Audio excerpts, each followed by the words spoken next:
Hello and welcome back to Watching Brief for the week of the 1st of January. I am slightly pushing it.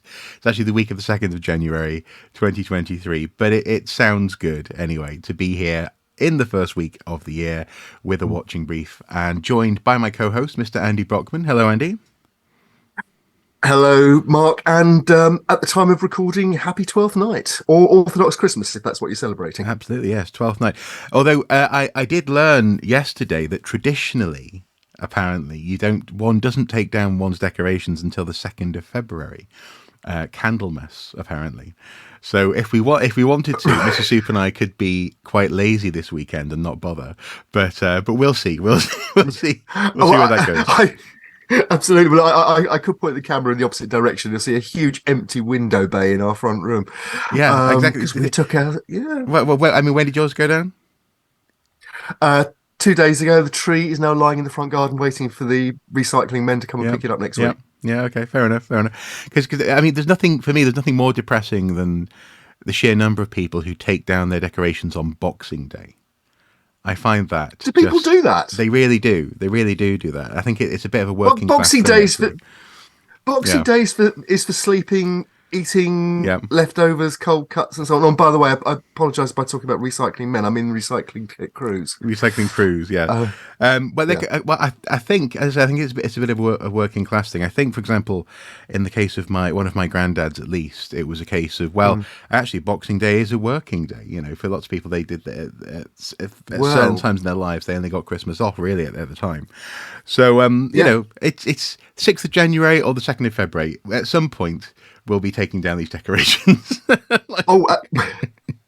Absolutely. Well, actually, it's interesting you say about traditions, and we're going to be talking about the tradition of sort of looking backwards and looking forwards at the turn of the year in a moment. But when I worked in theatre, I worked a number of pantomime seasons, and certainly Christmas Eve and Boxing Day were both working days. You got Christmas Eve, you got Christmas Day off, unless you were in Scotland, when of course the Christmas Day is treated very differently to it is south of the border very often. Yeah, absolutely. But yeah, no guarantee at all. Obviously, no, and obviously many people do work over the holidays. Yeah, absolutely. But yeah, so where we are coming back to work. Speaking of work, with one face looking backwards, one face looking forwards, as we teased at the end of our last our last episode. Our tribute to Janus, the Roman god of exits and entrances. Precisely, doorways, pathways, portals, absolutely, that kind of thing. Yeah. And I suppose reminds me actually. There's a brilliant joke about because obviously famously Janus has two faces, one looking forward and one looking back. And there's a wonderful, I think it was a David Frost line about a particular politician who said that there's always room in politics for new faces, including both of Mr. So-and-so's.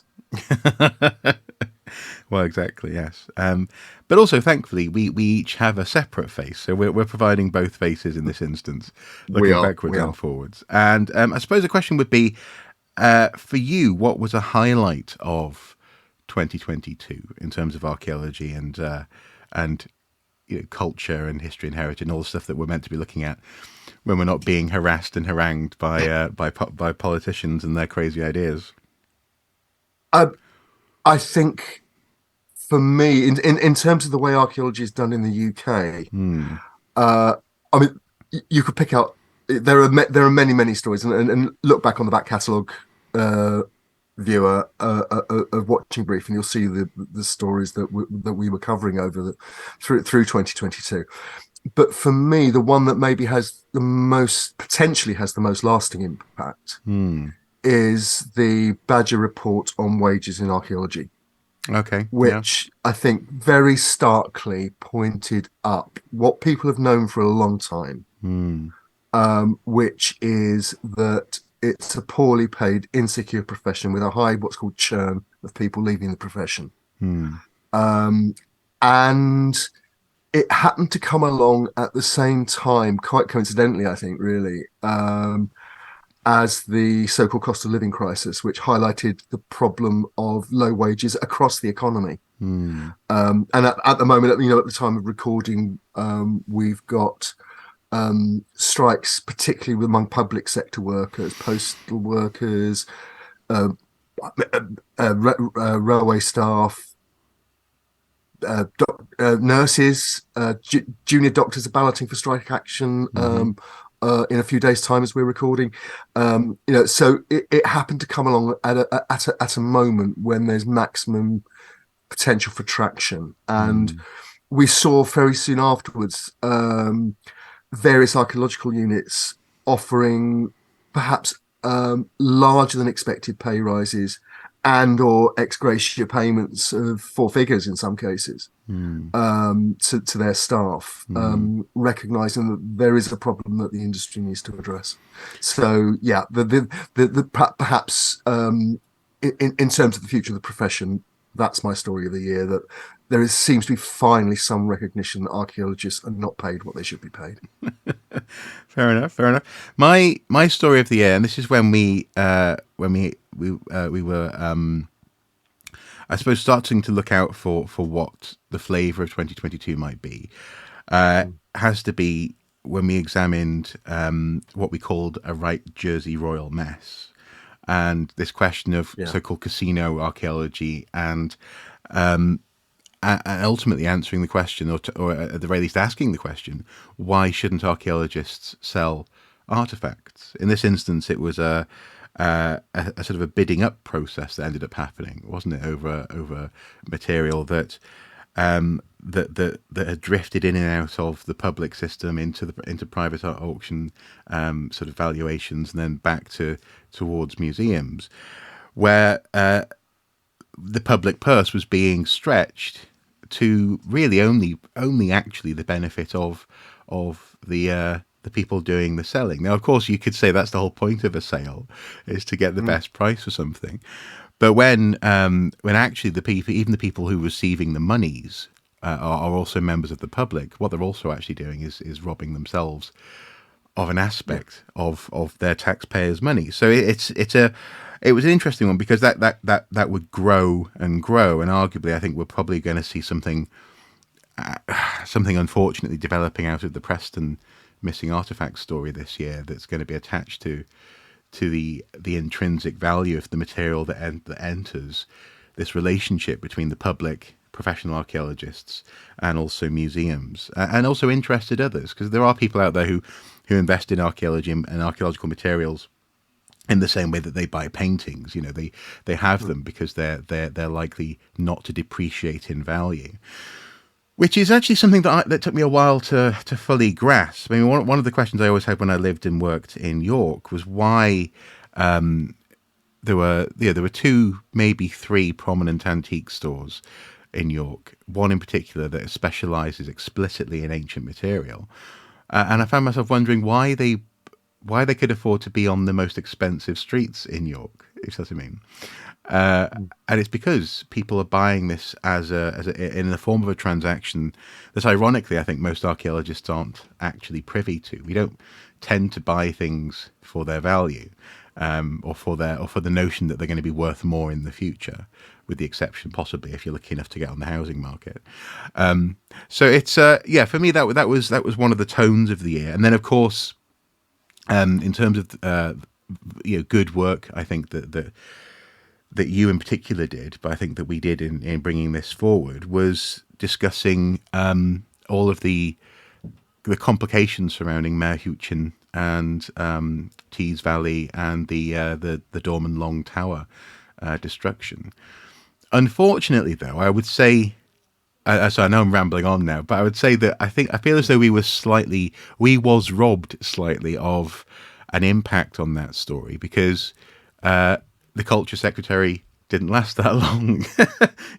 So her first act was to essentially order the destruction of a what could be a local monument, and then she was gone because our government is so shockingly unstable at the moment. I don't know. So that seemed to make you giggle. Well, first of all, I was just remembering that we once had culture secretary called Nadine Dorries. Yeah. But no, look, the Dorman Long Tower story, and again, look back on Watching Brief where we discussed it on a number of occasions, and also the article in Pipeline which investigated how the destruction of the Dorman Long Tower actually came about and how it was engineered actually by Mayor Huchin of Tees Valley and the DCMS. Actually, to be fair to Nadine Dorries, it's not something I'm inclined to do very often, but she was really the person who had to sign off on it. She would only been in post a few hours when the decision had to be made. The groundwork had been laid under her predecessor. Yes. But even so, she did it in a particularly, shall we say, public and outspoken way, as is her style. But I think the other thing about that, I think I said to you offline before we started recording this, the latest edition of Private Eye magazine, which has also done a lot of work, very, very, very good work on exposing what's been going on in Tees Valley, in particular on the former Redcar Steelworks site, where the Dorman Long Tower was. Yeah. And the increasing influence of private developers as interests have been sold off from the public sector by Mayor Huchin and the people and organisations he's in charge of into an unaccountable private sector. There are various allegations about cronyism and so on. And I think in particular with the Dorman Long Tower, one of the things that Private Eye has established is that one of the deals that was done was to sell the rights to sell scrap from the site to private companies. Oh, okay. So actually, so possibly, I don't know if we can confirm this, but possibly pushing through the destruction of the site was contractually mandated in order to allow people to sell the bits and bobs that were going to be salvageable from the site. We don't know if it was necessarily contractually mandated that everything had to come down, but certainly it was in lots of people's interests that tower came down, financial interests that tower came down. Right. Now that is interesting. Allegedly. Yeah, allegedly, massive allegedly. I suppose something that started off in 2020, well, not started off, sorry, that we were seeing growing interest in and awareness of at the beginning of 2022 and following on from 2021 was sort of market forces in academia and archaeology, and whether or not universities, for example, places like Sheffield, retain archaeological courses. I remember we interviewed David Petts and Umberto Albarella about pay disputes and upcoming strike action. Or I think it might even have been ongoing strike action at the time. It's hard to keep track because there's been a lot of strikes. The University College Union dispute has been running now it's almost into year. It's pretty much into years. Yeah, and certainly we're looking at more industrial action in 2023, and in fact, I think there are moves to ballot for further industrial action, which would include an all-out strike rather than just strike days. Yeah, exactly. Yeah. So in that sense, that story really hasn't gone away. No. And with that in mind, I think we're very likely to return to it in the very near future. So I don't suppose we have to go retread those steps too much. But undoubtedly, all of that was interrupted in terms of our awareness of what was going on in archaeological news by the conflict in Ukraine and by Russia's war in Ukraine. Yes. Now that obviously is still going on as well, but would you say that compared to initial concerns, let's say back in March, I think 9th of March might have been the first time we covered it, 2022, compared to initial concerns and questions, do you think things have turned out, better is the wrong word, but less worse or as badly as we might have thought they could do for cultural heritage and archaeologists and our colleagues? I think, well, no war is good. No. I think our colleagues who have pointed out that other wars, particularly in the ongoing war in South Yemen, has impacts not on people, and the people are the most important thing. Yeah. But also on cultural sites, heritage sites, world heritage sites in some cases. But I think what the war in Ukraine has done is highlight the vulnerability of modern societies and culture within modern societies to war. Well, and also of a continent. Sorry, also of a continent who, whether it's accurate or not, certainly within my lifetime, had convinced itself it was largely beyond this sort of warfare within its borders. Now, the problem is we have had things like Sarajevo occur in relatively recent years, certainly recent decades. So that's not entirely true. But I think one of the reasons why it hit so hard, certainly for on an international scale layer in terms of conversation, is because of this perception that Europe is a stable place, and it's been shown not to be necessarily stable. Yeah. So I didn't mean to interrupt you there. No, I mean, look, what we've got, and again, it's partly because the eyes of the world have been on Ukraine in the way that they haven't been able to be, for example, in places like South Yemen and Syria, and so it is that there's even an ongoing count. Look, to give people an idea of the scale of the problem of the issue. The most recent UNESCO count was issued on the 23rd of December. Yeah. And they have verified damage to 231 cultural sites, what they define as cultural sites, since the 24th of February when President Putin launched his invasion. That's 102 religious sites, churches, monasteries, so on and so on. 18 museums, and people will be aware again of the allegations of the looting of museums and the export of artifacts to Russian Federation territory, and a further 81 buildings of historical or artistic interest, along with 19 monuments, and again, one of the things that people are most concerned about, 11 libraries. Libraries and archives are obviously incredibly vulnerable. And there have been moves to which again we've mentioned in our coverage to try to digitize, for example, vulnerable paper archives.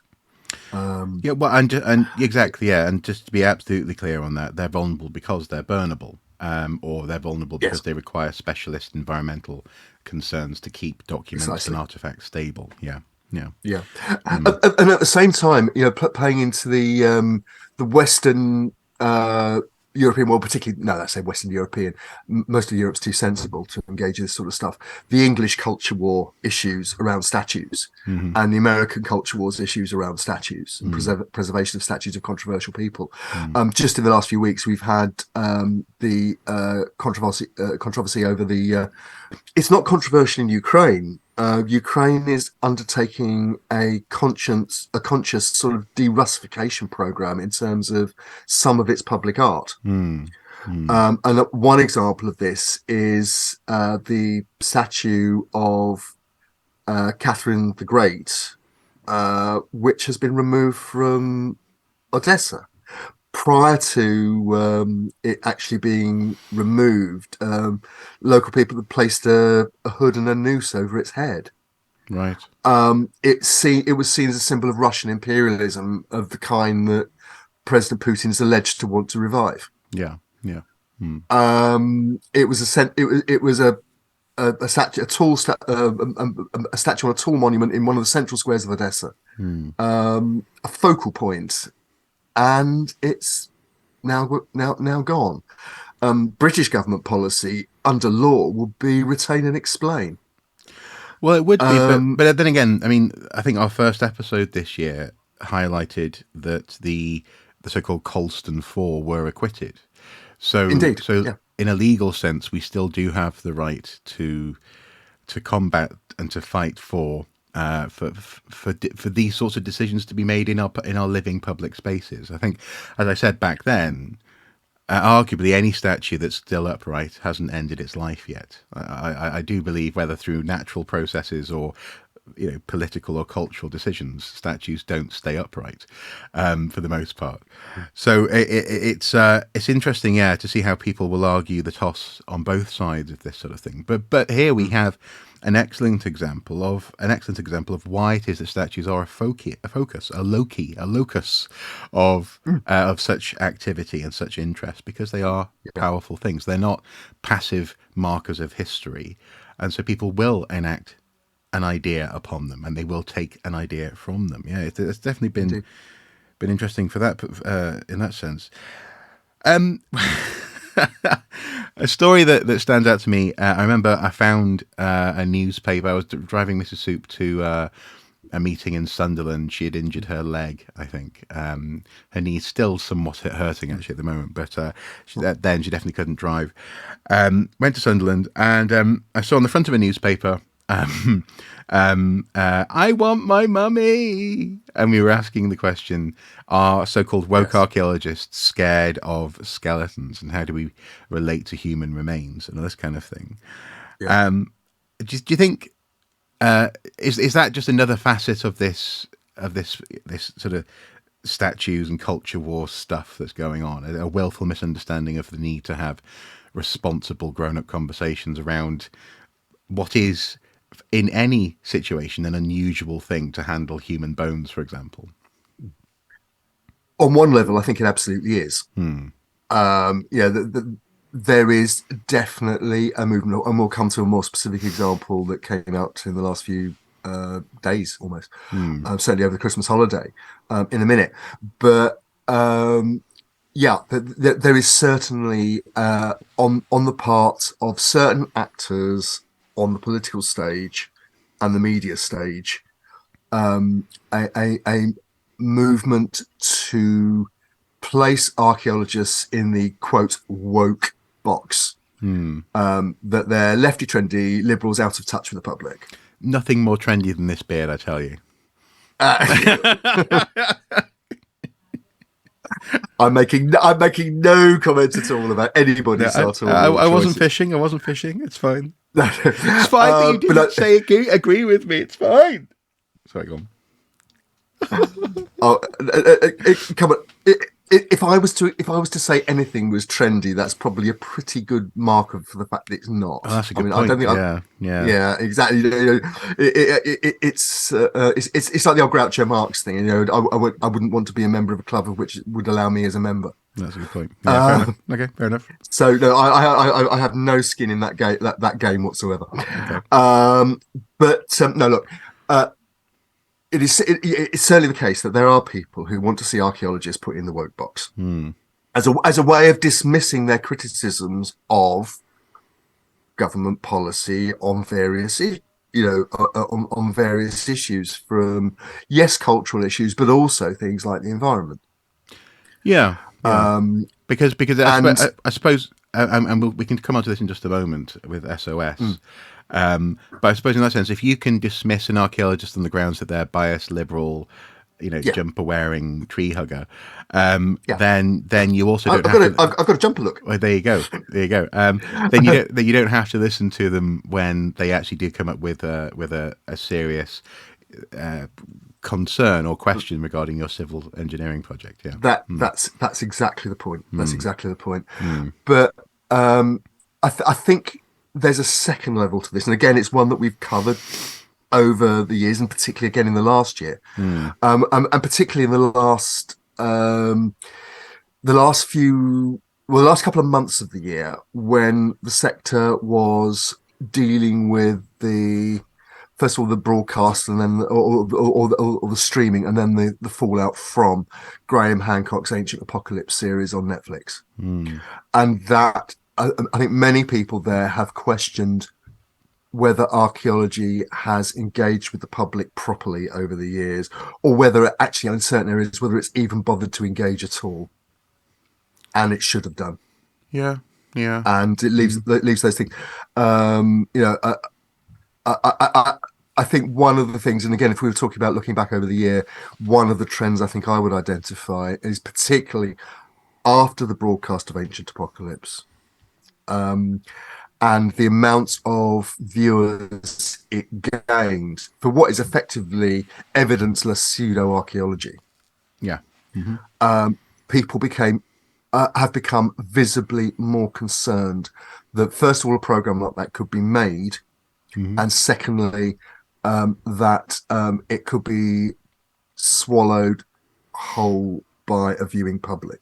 Yeah. Without question. And without and there's increasing pushback, particularly against Netflix, against Hancock himself, and I think a consciousness that actually, if people are concerned about this stuff, it doesn't. If you ignore it, it doesn't go away. They just get commissioned for another series.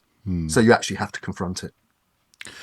But that said, though, I remember having conversations with you, both recorded and unrecorded, in our secret bunker meetings. As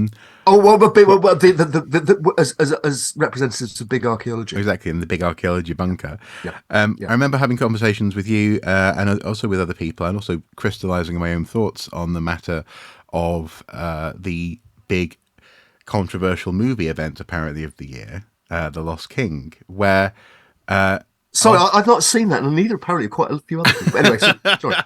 Exactly, it was a flop. It was. It didn't make its money back. It wouldn't be considered to be even a flash in the pan. Yesterday, in fact, I was saying to Mrs. Soup about it, and I said something along the lines of, in the public awareness or public consciousness, and she said, I don't think this film is in anyone's public consciousness. No, it's not.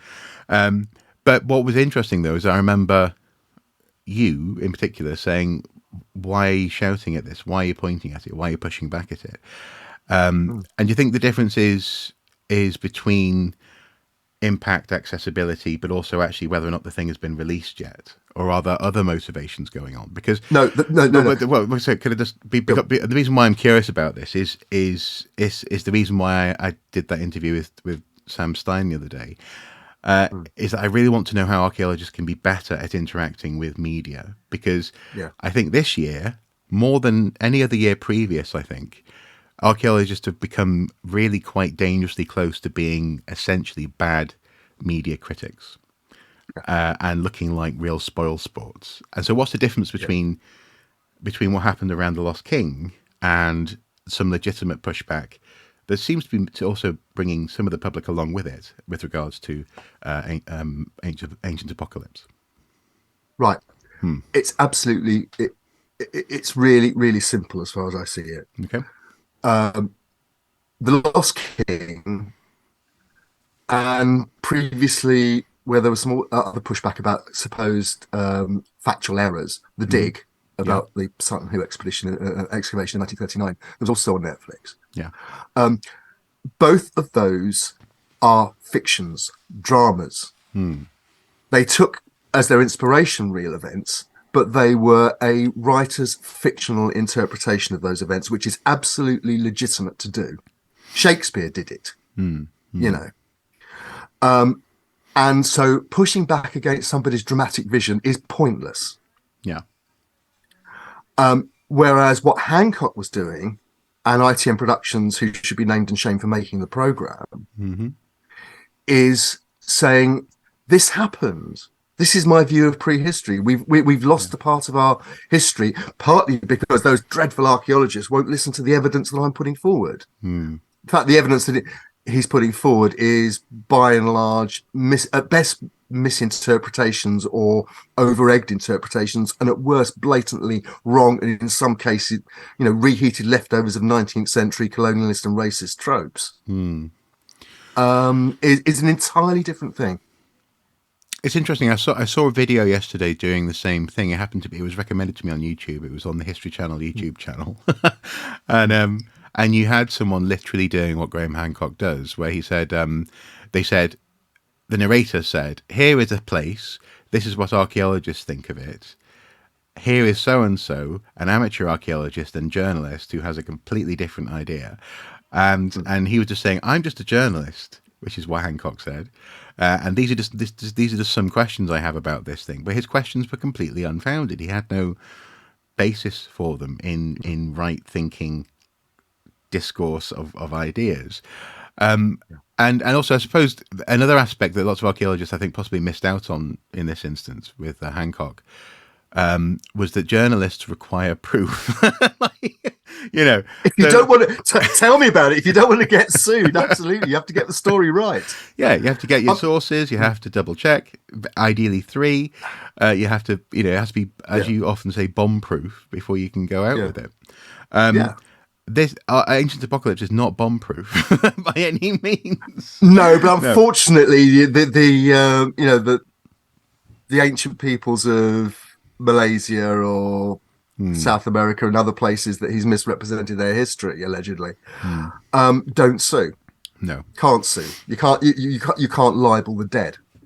And so legally, Hancock has free reign to say what he actually likes, and of course, freedom of speech. Yes, of course, he's got a right to say what he likes, however wrong-headed you might think it is. But it is when it is presented as an alternative history, as a history that's gone missing, and particularly as a history that's gone missing as a part of conspiracy. That's not journalism. That's political campaigning, playing to alt-right conspiracy tropes of the kind that are very popular on 4chan and things like that. So we're dealing with a very different situation. So in a nutshell, then, you think the key difference between The Lost King and Ancient Apocalypse is a matter of fiction versus nefarious, what's the word? Pseudo archaeology. Yes. There's no question that what Hancock is promoting is a pseudo archaeology. Many dozens of our colleagues are saying that and engaging with it and saying where he's wrong. Now, to be honest, I'm about to run a review of the program on Pipeline. My point on it is, don't engage with it as archaeology, engage with it as journalism. And as you point out, it's also lousy journalism. Well, yeah, in that sense, it's not even a good fictional story. It's actually quite dry and bad. So A watching brief is a formal program of observation and investigation to record and report on notable discoveries on an archaeological site. As part of our ongoing watching brief, Andy and I work hard to bring you the best, the worst, and sometimes the more quirky happenings from the world of archaeology. We aim to provide a space where voices can be heard, opinions shared, and sometimes truth spoken to power. If you believe in the work we do, please consider supporting us on Patreon for as little as $1 per month. Thank you.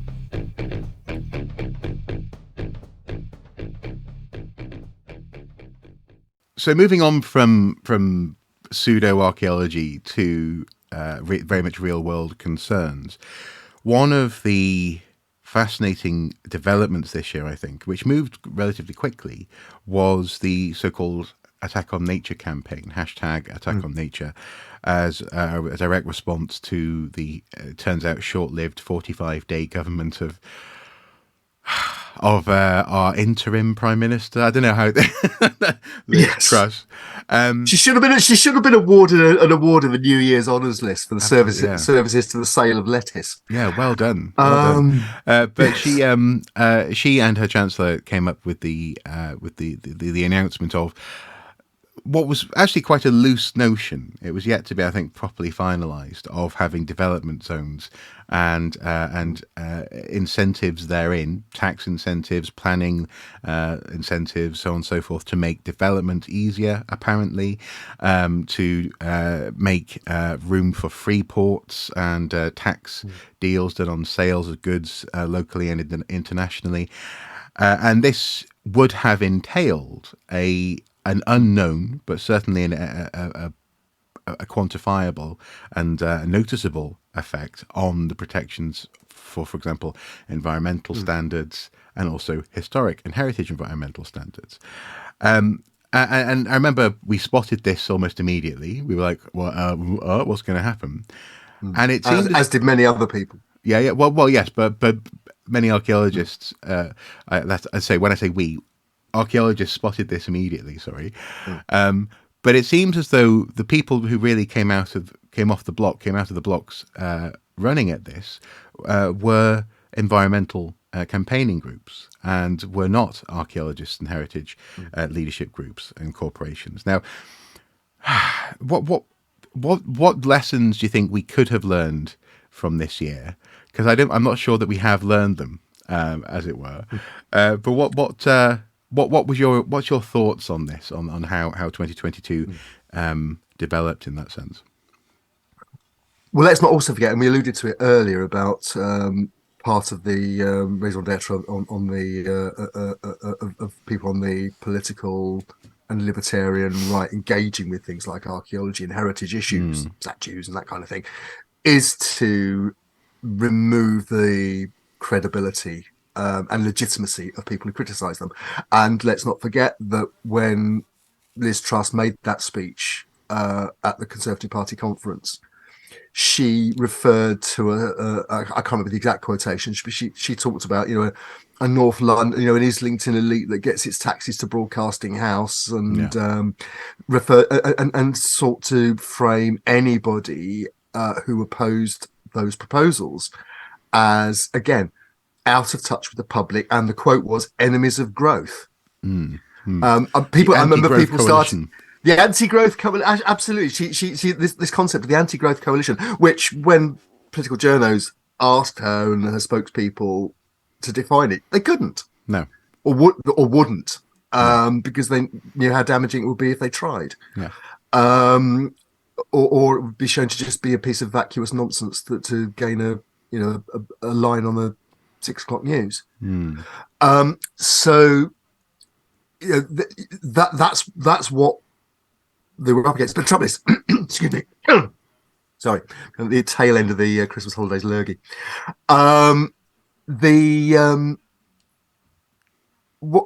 What happened was very quickly those proposals, and coupled with Kwasi Kwarteng's financial event or mini budget or most disastrous statement by a British Chancellor of the Exchequer in living memory, depending on what you want to call it. Do you know? It's interesting how the word event is often used euphemistically.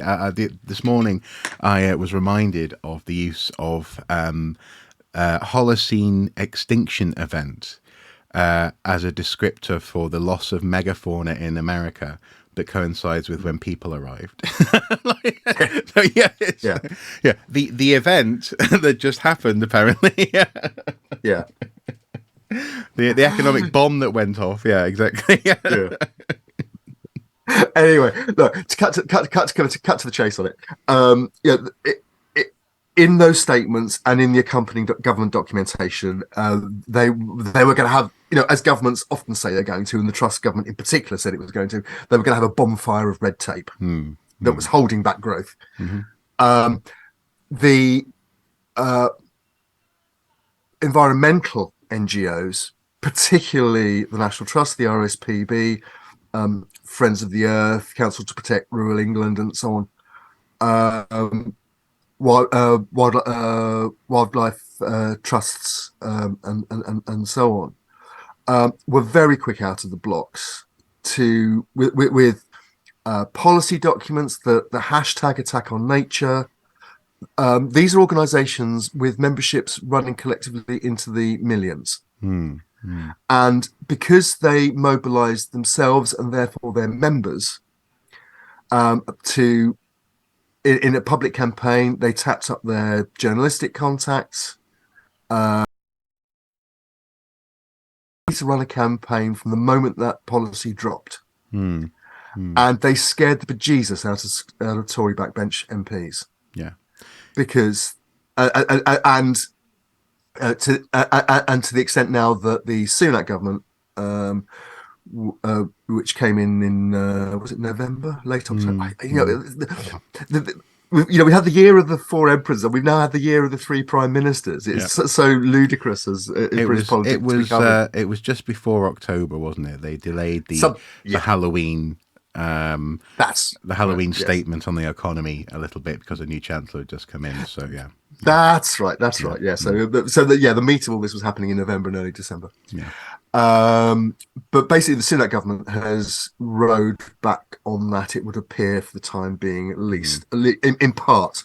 That, well, there's another part of it which will come to in a minute. But the overt trust bit, the trust quartering movement, and the coalition, the anti-growth coalition, so on, has dropped out of government rhetoric. yeah. And to some extent, the immediate threat has passed. And I would say that's because those professional campaigning environmental organizations played an absolute blinder. And archaeology should be thanking them, buying memberships, supporting their campaigns, because we didn't see it from our side. We didn't, and personally, I'd just like to tack on to that. I mean, I think we might have seen a statement, possibly eventually, from I think the CBA welcoming the broader movement and so on, and I guess also tangentially they were actually part of the movement without saying it because of what they're a member of a broader group, is it? That's right. There's a campaigning group called the Heritage Alliance, which also expressed concerns about that particular area, and the CBA is a member of that. Yeah. So in terms of actual direct participation, the archaeological sector was largely absent. Well, yeah, and also actually similarly, what we actually saw with regards to Ukraine, what we saw with regards before that, for example, with regard in terms of Afghanistan and withdrawal of people there, and so on and so forth, was a notable inaction, a notable silence, a notable lack of confidence, actually, I would say, in what our sector has to offer when these sorts of events are unfolding. In the case of international conflict, in the case of movement of people, movement of cultural goods, or, for example, in the case of an existential threat to archaeology within this country, it sometimes feels as though our leaders, in the broadest sense, sometimes lack confidence and maybe lack even teeth or an awareness of the teeth that they have. I do recall actually with regards to the conflict in Ukraine, again, CBA was tangentially connected to statements of support for Ukraine, but the best they could come out with was a refusal to quote proffer advice on whether or not people should be, say, trying to get to the UK from Ukraine, when they could have been talking about the effects of total warfare on archaeologists, museums and heritage sites. Of course, notwithstanding what you've already said about the fact that people and their lives come first, there's some middle ground, I think, to be found there that wasn't found. And then it wasn't found again when it came to attack on nature. I don't want to sound completely horrible, though, or completely critical, because I think it's a matter of speed or a matter of awareness of what's actually happening in the news cycle on a given day. For example, a really great example this year of an archaeological body having confidence was when CIFA told people to back off from making pronouncements about human remains when it's actually quite dangerous to do so. This is the case of 12-year-old Keith Bennett, who went missing. Not went missing, sorry. He's likely to have been one of the victims of notorious serial killers and was buried on Saddleworth Moor 58 years ago. And some dangerous photo analyses, dangerous in so much as offering false hope or leading police to dig in places where there aren't any human remains, actually led to CIFA saying, well, actually, no, we have accredited members who deal with human remains, who can offer proper advice in this instance. If you're going to look at human remains, if you're going to advise the police, do so from a standpoint of professional accuracy, courtesy and training. So I think we can have it. We can have a sector that has confidence, that has prominence, that has the ability to be of service, dare I say. It's not just about being attacking, being aware in order to be of service. But I would say we have been found wanting on a couple of major issues this year. Well, I mean, what do you think? Certainly, I very much welcomed, and again, we covered it at the time, the statements that CIFA made about the it would be farcical if it wasn't so serious and sad situation with the Saddles War, where basically an amateur researcher had tried to give additional weight to their conclusions by approaching some, well-meaning, I'm sure, academics who did their best with what they were presented with, but maybe actually on reflection should have actually said, no, actually I'm not qualified to talk about this. Yeah. Or the evidence you're offering isn't something that it's not firm enough to offer an opinion on. Not conclusive, yeah. Yeah, but that was strong. And to be fair to CIFA as well, CIFA did come on board with, for example, European archaeological initiatives to help archaeologists from Ukraine.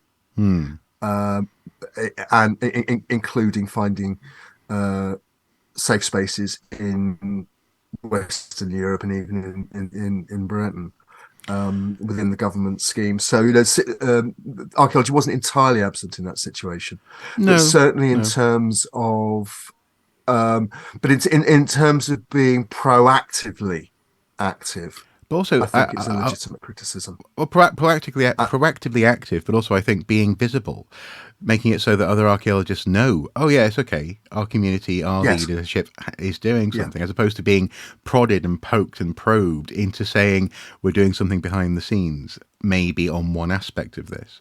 And I think the last thing I would say on that, from my standpoint, would be to say it didn't have to be about refugees. It could have been about for example, CIFA stepped out and talked about with great confidence in terms of human remains. It could have been about heritage remains, archiving, offering support to archaeologists who want to stay on the ground. It wasn't, but anyway, it was what it was. It is what it is. And then, of course, we'll be revisiting a year on of Ukraine this year, Indeed. won't we? Yeah. Yeah, in 2 months' time, yes, indeed, end of February. One real positive, though, to end our look back on, was the success of the Save Our Sands, the Goodwin Sands campaign, and one that you had a long-standing connection with. Do you think that is a model that's going to be adopted in the future, or do you think it was a rare good news story? I think it's both. Yeah. It's a rare good news story in that an absolutely egregious plan, which appeared to tick all the boxes and gamed the system, was finally found out and actually, in the end, withdrawn by its own proposer as being unworkable. Although they claim that the campaign, it was still a legitimate use of one of the most sensitive ecosystems around the British coast to actually ship millions of tons of it into a yachting marina. No, look, it's a case of committed local activism. And again, our viewer can look back with the interview we did with Joe and Fiona, who ran the campaign a few weeks back. But they, again, like the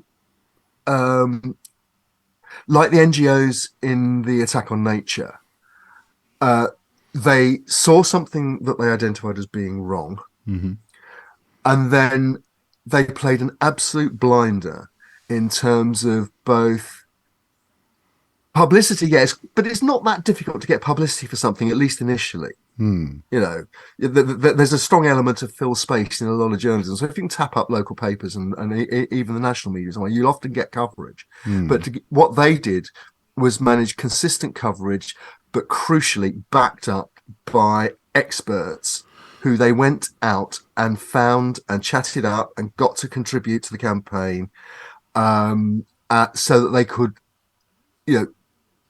take the Dover Harbour Board's plans out by the legs. You know, the Dover scheme was appallingly badly researched and presented.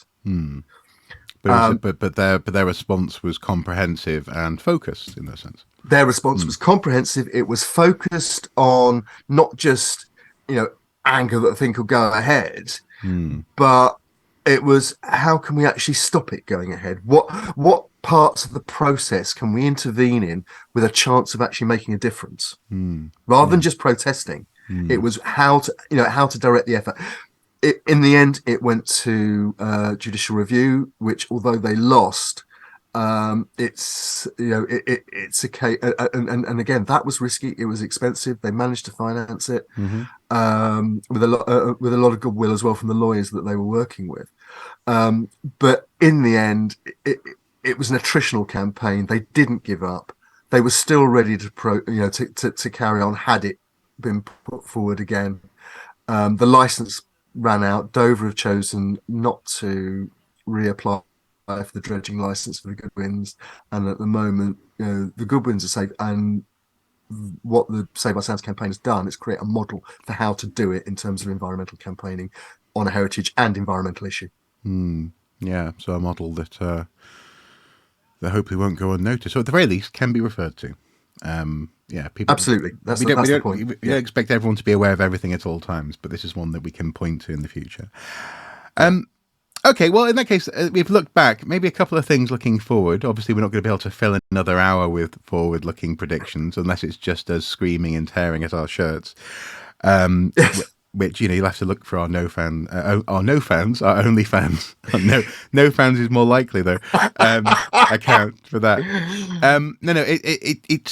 It's worthwhile just briefly looking forward. One of the things that I'm aware of is to do with another apparent grassroots history campaign. But before we talk about that, obviously we have your 10-year anniversary coming up, don't we? The anniversary of the Spitfires in Burma. Wasn't it yesterday or today or something? No, 10 years on the day of recording. We're recording this on the 6th of January, and on the 6th of January 2013, exactly 10 years ago, we were landing at Yangon International Airport to begin the archaeological investigation of the legend of the buried Spitfires of Burma. So it is. And actually, what I would say, I'm going to be running on my socials a 10 years on your no fans series. What's no fan? Yes, exactly. No fans, no viewers, no readers. That's the life of a professional archaeologist these days. But we're I'm going to be running a sort of retrospective of day by day what was happening 10 years ago, and photographs and so on that people won't have seen before about the expedition. So I think in the end, what's interesting about it, and particularly at the moment in the light of, we were talking earlier about Graham Hancock and so on, it's one of the very few cases I can think of where a piece of pseudo-history, of pseudo-archaeology that got huge media attraction has actually been investigated from its start to its finish. I like to think that what we did in certainly as far as the media is concerned, what we did in Myanmar in 2013 was enough to ensure that story didn't get much more traction in future.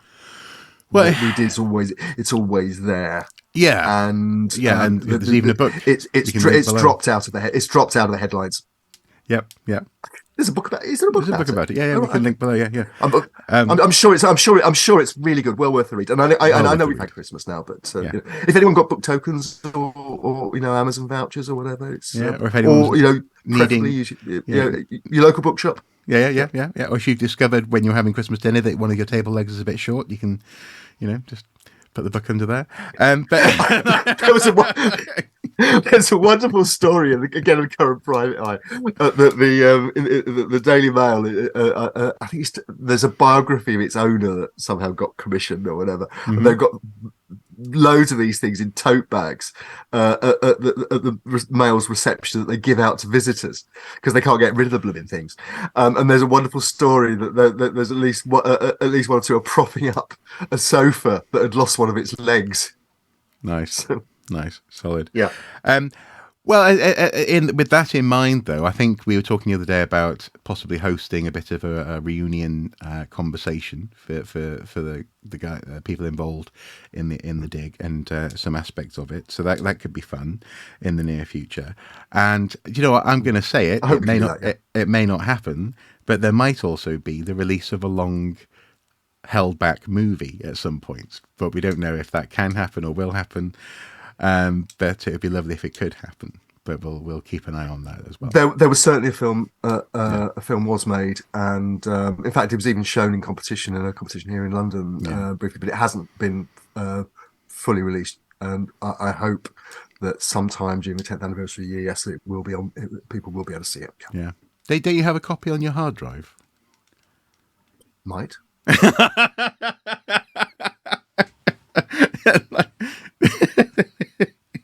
Oh, I do. I love it when I get one word responses from Andy. It means that I'm getting somewhere.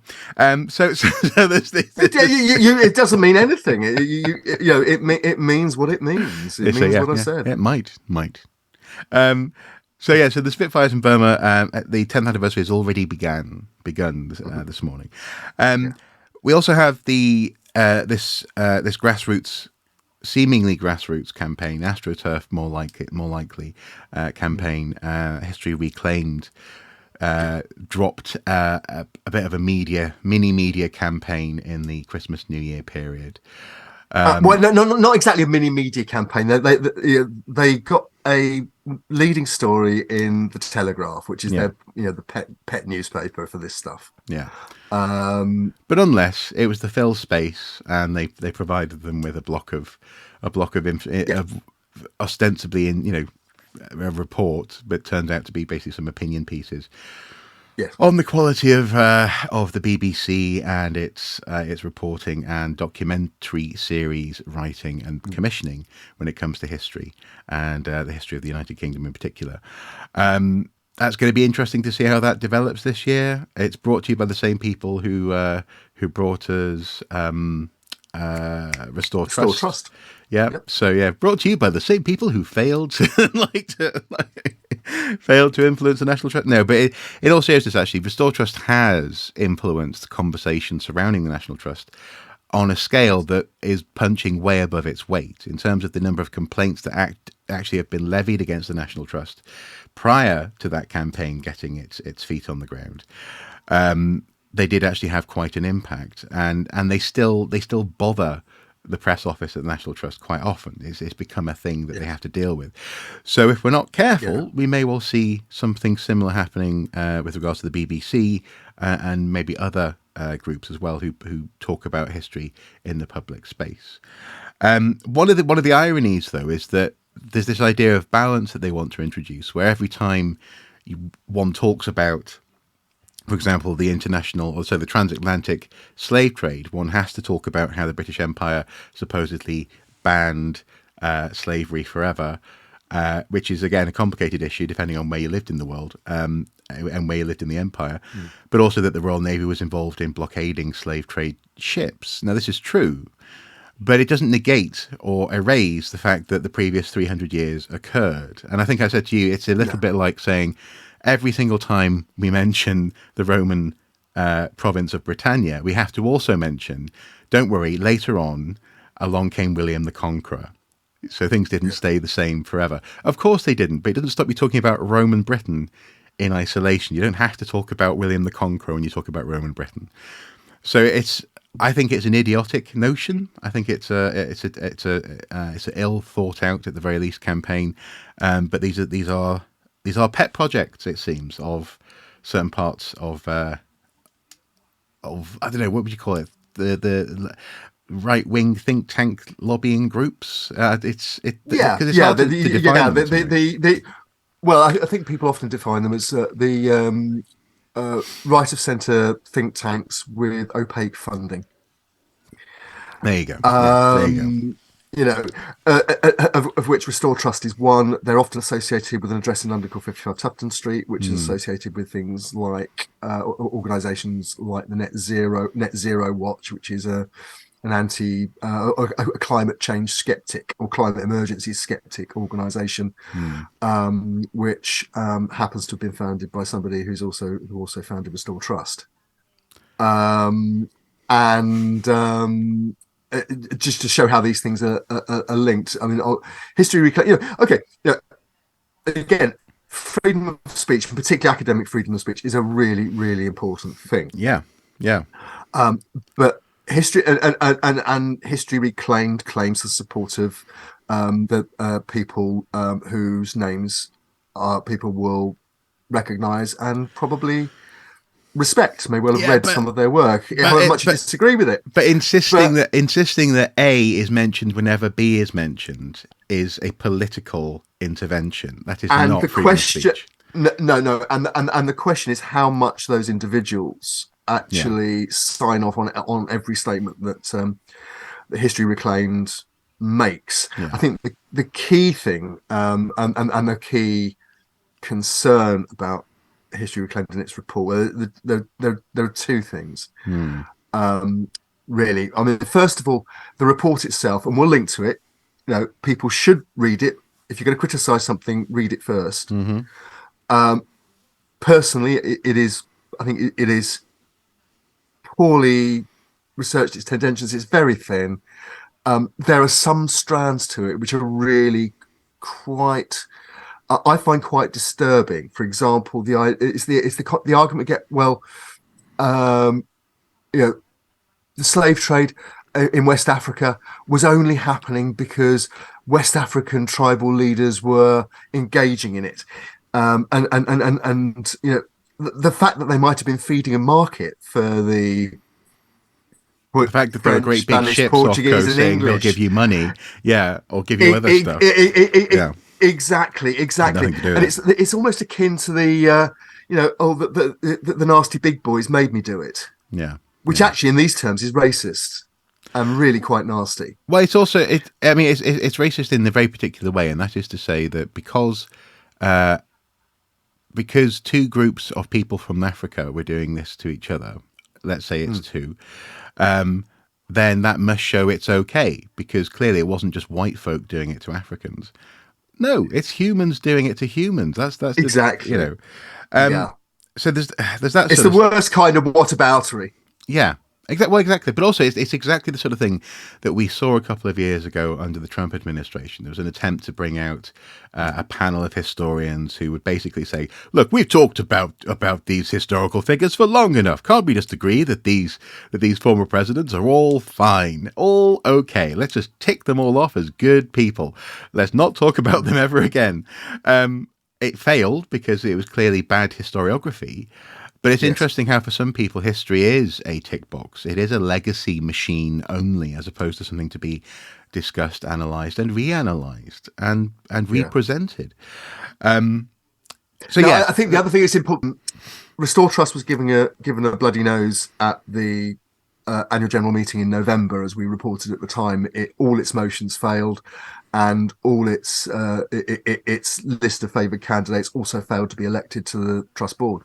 Advisory board, but I think there's an outside chance there'll be a general election in 2023. There'll certainly be a general election in Britain in 2024, because legally it has to happen by then. And I think such is the state of current politics that we can expect the political right and the Conservative Party to engage in more culture wars. Because that's one of the few areas where they know they make progress. Yeah, they think they have leverage in certain parts.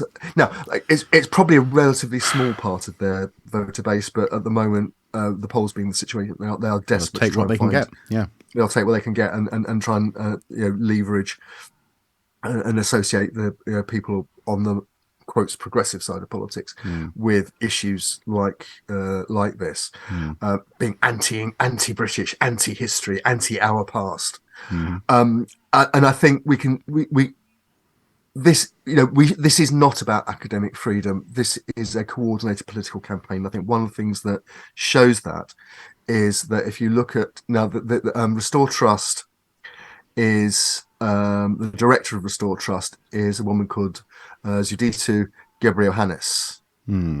She was appointed by the government, Boris Johnson's government, to be a trustee of the Victoria and Albert Museum. She is also the executive editor of History Reclaimed. This is the same campaign. Right. Yeah. Just repackaged. Yeah, exactly that. Or opening up another front. Now, of course, we have seen in recent days not only movements from shadily funded think tank groups, etc., but also as well movements potentially within opaquely, not shady. Shady implies there's something going on. Opaque. If something's opaque, you don't know what's going on there, I guess. So yeah, who knows? But anyway, the point is, okay, allegedly, I'll put a massive, who knows, who can say, funded think tanks. We also have movements in the hallowed halls of the British Museum, and the potential of movement, finally, in a very literal way, on the issue of the Parthenon marbles, the so-called Elgin marbles, rather. For some reason, Elden Ring just popped into my head, a computer game. The Elgin marbles, which is interesting because for years now, in fact, even just a couple of weeks ago, we've seen successive governments saying, look, we can't do anything about this. We cannot allow them to be removed from the museum. It's beyond, it would require legislation. It's not within our gift to give. Recently, we saw Number 10 specifically saying that they were not going to allow this to happen, that there wouldn't be any legal loopholes being used, etc. And yet, as we talked about recently, and as seems even more likely, it looks like people like Mr. George Osborne, the head of the board, might be very close to making an announcement on it. I mean, what is that something that we're likely to see in 2023, do you think? I think we're sort of 90% certain to be seeing a proposed deal on the Elgin marbles, potentially even in the next few weeks.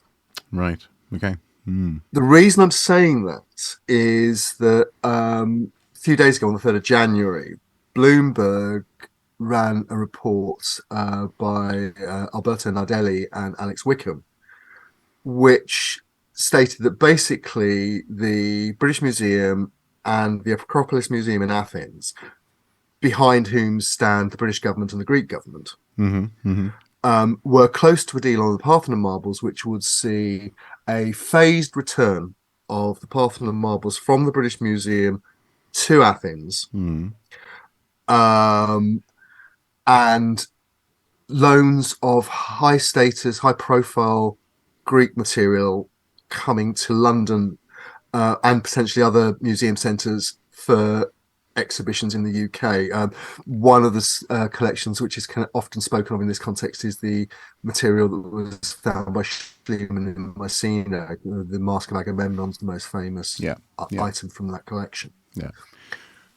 Now, and that the British Museum would potentially replace the Parthenon marbles with modern, highly accurate replicas. Now, there is a potential legal workaround. Now, as you said, at the beginning of December, the government said there were, quote, no plans for any legal changes which would enable the British Museum to dispose of any part of its collection.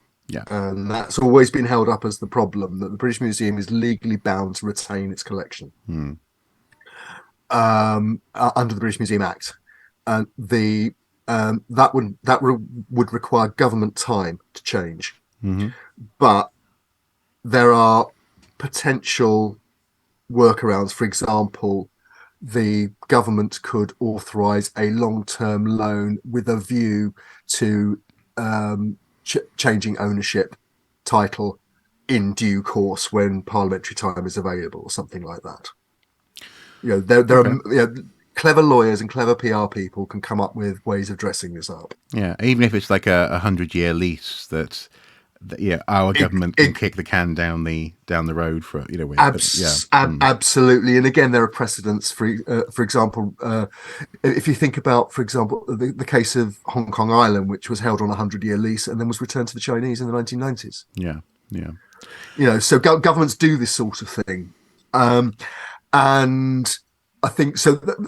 Basically, my reading of it from what's been briefed out, and it's subsequently been picked up by other media outlets, and it's not been denied, is that excuse me, the British government and the British Museum Board have taken a decision that this issue needs to be put to bed. Well, and quite rightly, and yeah. I mean, quite rightly. Yeah, oh yeah. As I was saying to you yesterday when we were finalising this agenda, it's the big problem. It's the massive elephant in the room. Every single time people talk about, frankly, colonialism and museums, the one they mention is the British Museum. They don't talk about. I mean, I know you often say, "What about the Smithsonian? What about the Louvre? What about Berlin? What about so on and so forth?" These places exist, but they're not talked about in the same immediate, even breathless nature that the British Museum is brought up with. And therefore, it's about time that we do something about this. I suppose a question, though, and I'm going to ask this question. I don't expect us to have the whole conversation we had yesterday about it, because we could go on for hours. Is the relationship to formal acts of reconciliation, I suppose. So, for example, if this was to lead to also movement on the Benin bronzes, would it be enough to say these now are loaned to the British Museum by the people who inherited the assets of the Kingdom of Benin in Nigeria, or would it be a more full act of reconciliation to actually physically transfer material back to Nigeria and then negotiate a loan back to Britain? I don't fully know what the answer is. I know that one is more legally slick and less risky in terms of transfer of valuable materials. But the other, I can't help but think, in the context of statesmanship, in the context of post-imperial statesmanship. For example, in 2007, I think it Tony Blair or Gordon Brown. I think it was Tony Blair formally apologised and took on a regretful stance, not a regrettable stance, a regretful stance when it came to Britain's role in the slave trade. It didn't require him to say, "I personally enslaved human beings," but on behalf of the United Kingdom, he made an apology, or he recognised the role of the country. And so I'm curious about that. I'm curious about where this goes, because if it's not done properly, if it is illegal fudge, then you're still going to get people the first time colonialism is mentioned, or the theft of goods from colonial countries is mentioned. The British Museum will come up all the time. So, I mean, what do you think about this? Do you think it's just a delicate conversation? Do you think we have to wait and see, or what? I think it's a delicate. I think it's a very necessary conversation. It's a delicate conversation. Look, we'll link to it below. There's a very good analysis by a highly respected legal commentator called David Allen Green, who looked at the legal situation regarding the Elgin marbles in this case, the Parthenon marbles, which is probably the preferable term. And what he said was that in legal terms, from what's available in terms of a documentation, the British Museum would have a great problem in proving that it actually has title to the Parthenon marbles. Because of the confusion, the fact that documentation is only available in copies that were translated from the originals, and it's not known how accurate the translations are, and so on and so on and so on. So when Elgin, when the marbles were sold to the British Museum, which is how they came to hold the collection, it is not clear that Elgin had title. No. Therefore, if he didn't have title, the British Museum doesn't have title. But in legal terms, statutes of limitation. They were like a early Victorian NFT in that sense. Well, yeah, but the legal point is that although the British Museum can't prove title, it's very difficult to sue them because statutes of limitations and so on. The case would be thrown out. It was too long ago. And so what he says, basically, essentially, this is a political issue. Yeah. And I think that's absolutely right. This is now a political issue. It'll be solved by politicians. Yeah. Okay. Well, not to end on a sour note, talking about politicians, let's move on to something a slightly less definable positive, and that is in the coming year, the likely movement by archaeologists and others to more regularly consider green impacts when it comes to their work. I don't know how much we can talk about this, but I know that on the horizon this year, we're likely to see archaeologists making some movements in that sense. That we've already seen similar conversations, as you said in the past, in terms of architecture, for example, the idea of embodied carbon in buildings, replace instead of rebuild, or refurbish instead of rebuild, when it comes to older buildings, this kind of thing. And I know that one of our often returned to topics, indeed the first topic we ever spoke about on Watching Brief, was Stonehenge and the A303 tunnel, the tunnel that never goes away, and the fact that actually Schrodinger's tunnel, Schrodinger's tunnel, and the fact that actually in that sense there's not only legal questions there, but also there are environmental questions about that, such a high profile potential excavation, but also on any project. Is there anything that you want to say on that in terms of what people should be looking out for in this coming year? Because again, I also don't want to preempt people either too much. No. Just say, look, what one of the things I'm going to be looking at specifically in the coming year, and all of us, the climate emergency, again, at the time of recording, we're seeing record high temperatures for winter in Central Europe. Yeah. 19, 20 degrees in Eastern Poland, when normally it's around freezing. Yeah. A couple of days ago, Mrs. Soup was actually sweaty walking home. She was like, I can't believe I'm sweating. When she should have been freezing. I was going to say, if you're getting temperatures like that in winter in the northeast, people might even have to put their big coat on. I know. Or take their big coat off, rather. Take the big coat off. Take their jumper off, just to be in their vest. Yes. Yeah. Take their vests off, even. A bit like Newcastle on a Friday night. Yep. I've been there. I've seen it. No. I'm not remotely pushing back on that. You're absolutely right. Yeah. It's one of the few places in the world where you see every winter news reports that say, now people, hypothermia is real.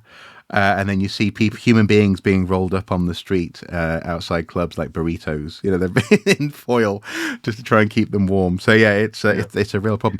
But not yesterday. That's the point. It was relatively warm. So yeah. No. And one of the things I'll be looking at is what is the archaeological community's response to the climate emergency, and particularly given movements in architecture such as retrofit first, #retrofit first, that has been pushed by the Architects Journal, for example, in Britain, whether archaeologists can or even should remain neutral in the climate emergency debate and responses to it. And that immediately opens up a whole host of questions in my head, but those are not questions for us right now. Something to look forward to in this year as it proceeds. I think it's a debate we as a sector must have. Yeah. Thank you guys as ever for watching. Thank you for watching throughout 2022. We hope you'll be with us throughout the coming year. For Andy and I, we are finally going to, we've already started on the media stuff, so we've made a movement there. We're finally going to sit down, revisit our Patreon offerings and also our merch. We've got some merch ideas, which I think could be quite entertaining. Also, we have some official big archaeology, now that we've been outed, some big archaeology ideas as well. But we'll come back to them as and when we're ready. So hopefully this year's going to be an interesting one. Stick around. do consider supporting us on Patreon. Do let us know if there's anything you want us to talk about, either next week or next month, or indeed at any point in the coming year. But whatever happens, do take care of yourself. Until next time, bye-bye. Bye-bye.